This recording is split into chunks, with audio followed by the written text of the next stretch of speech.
Hello guys, মই আজি লৈ আহিছো হৰিহ আৰু ডিমৰ হৈতে ঢেকিয়া ভাজি। আৰু এয়া বনাবলৈ মই ঢেকিয়া লৈছো। প্ৰথমতে ঢেকিয়াখিনি ধুই পেলাই ভালদৰে কুটি লওঁ মই। এয়া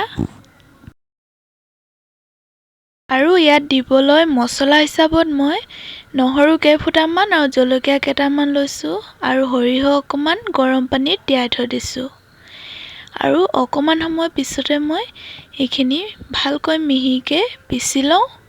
এয়া দেখিছে। আৰু এতিয়া মই আলু দুটা লৈ কাটি লৈছো। আৰু তেলত দিবলৈ মই জলকীয়া 3টা আৰু নহৰু 3 ফুটা ফালি থৈছো। মই কেৰাহীটো বৰ্তমান বহাই দিলো আৰু ইয়াত তেল বাকি দিওঁ। তেলখিনি গৰম হোৱাৰ পিছতে মই নহৰু আৰু জলকীয়াখিনি দি দিম। ইয়াত মই নহৰু আৰু জলকীয়াখিনি দি দিলো। এতিয়া মই ঢেকিয়াখিনিও ইয়াত দি দিওঁ।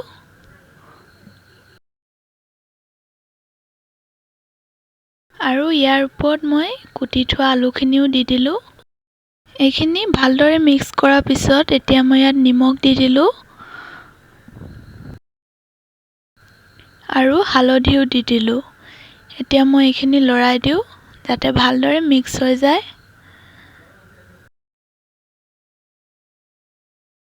এতিয়া মই ঢেকিয়াখিনি এনেদৰে অলপ সময় লৰাই থাকিম যাতে ইয়াৰ পানী ভাৱটো নাইকিয়া হৈ যায়। আমাৰ ঢেকিয়াখিনি কালাৰ চেঞ্জ হৈ গ'ল। এতিয়া মই ডিম এটা লৈছো, সেইটো ইয়াত দি পেলাই মিক্স কৰি দিওঁ।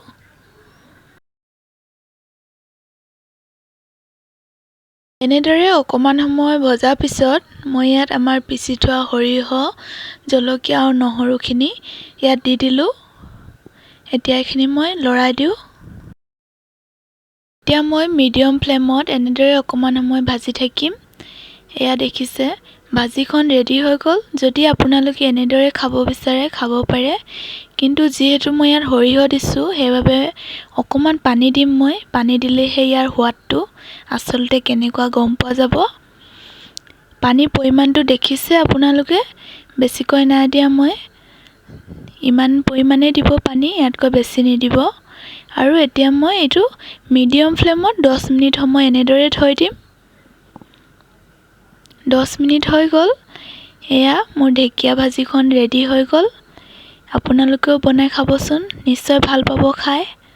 আৰু যদি ভিডিঅ'টো ভাল লাগিলে লাইক কৰি দিব আৰু মোৰ চেনেলটো ছাবস্ক্ৰাইব কৰি দিব।